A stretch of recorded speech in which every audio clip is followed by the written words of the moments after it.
د چا چې په مخ باندې دانې وي یا دارنګ سپوڼې دی ورباندې په مخ باندې رټي دي دنیا علاجونه یې کړي دي ډېرو ډاکټرانو باندې ګرځېدلی خو مخ بیا هم نه دی ښه شوی یا دانګي په بدن باندې خارښ دی زخم دی ورباندې او هغه نه ښه کېږي علاج یې کوي خو نه ښه کېږي انشاءالله یو داسې ناشنا دعا بلکې د سعودي عرب یو عالم وی کله چې په ما باندې دانه راوخیږي وایي زه چې دا دعا پې څنګه ووایم وایي الله رب العالمین سمدستي هغه دانه زما ختمه کړي و چاته چې ما ښودلې ده یا مې څوک دم کړي دي وایي هغې ډېر علاجونه کړي دي خو نه دی ښه شوی بلکې چې دا دعا ما ورښودلې ډېر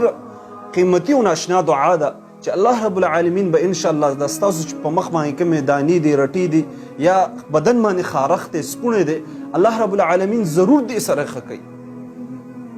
عایشه رضی الله عنها فرمایي د بخاري او مسلم شریف حدیث دی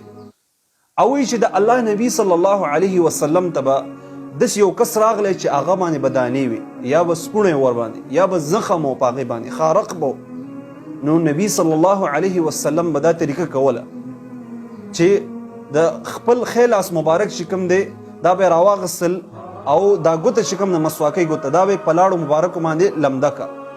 او بیا به چې کوم دی په پاکه خاوره باندې په ځمکه باندې به یې کېښوستله هغې سره به یې دا لاړو سره به یې خاورې یو ځای کړي بیا به نبي صلی الله علیه وسلم داسې وکړه چې په کوم ځای باندې به دانه وه یا به خارق و سپوڼې زخم به په هغه ځای باندې به یې دا ګوته مبارکه کېښوستله او دا دعا به یې ولوستله بسم الله تربة أرضنا بريقة بعدنا يشفى سقيمنا بإذن ربنا دا دعا به په ولوستله او په هغې سره به دا دم نو دغه یو دعا چې ډېره قیمتي دعا ده بلکې موږ خپله په دې باندې چې چاته م ښودلې ده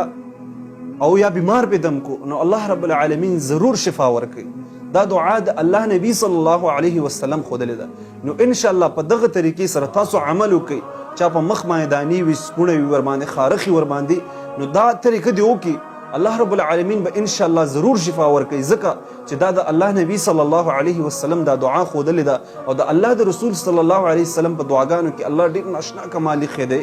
خو موږ او تاسو ته صرف یقین پکار دی چې یقین وکړو په دې دعا باندې نو الله رب العالمین به زموږ دا بیماري زموږ دا تکلیف دا مشکل الله به ضرور ښه کوي انشاءالله.